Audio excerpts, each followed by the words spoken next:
আলহামদুলিল্লাহ, আলহামদুলিল্লাহ। এই যে দেখতেছেন এটাই আমাদের কোরবানির পশু। আমরা গতকালকে রাতে কিনে ফেলেছি সন্ধ্যার সময় আমাদের পাশে একটা বাজার থেকে। আর এই যে দেখতেছেন একটা ভেড়া আমাদের কীভাবে অদ্ভুতভাবে তাকিয়েছে। কিন্তু সে কিন্তু আসলে ভয়ঙ্কর। সে যখন তখন যাকে তাকে আসলে তার শিংগুলো দিয়ে মেরে দিতে পারে। এই যে আল্লাহ আমাদের ভাগ্যে এটাই রেখেছে আর আমরা তাতেই আলহামদুলিল্লাহ সন্তুষ্টি।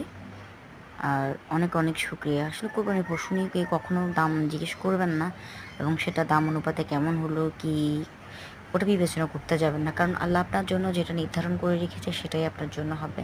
আর কোরবানিটা হচ্ছে আল্লাহর সন্তুষ্টির জন্য। আমার দিকে তাকাই আছে কেমনে দেখে। তো যে আর কোনো সবচাইতে বড় মুহূর্তে কথা হচ্ছে আমারে আজকে আসি যারা মুহূর্তে রোজা খুশি। রাখেন নাই, যে আরাফাতের দিন রোজা রাখাটার যে এই ফল যে ২ আমাদের বছর আগামী এটা হচ্ছে আমাদের ২ কোরবানির পশু। বছরের গুনাহ মাফ। তো আজকে যারা রাখেন নাই গতকালকে অবশ্যই তারা রোজা অপেক্ষা রাখবেন। করে দাঁড়িয়ে আছে অবচেষ্টা আর কিছু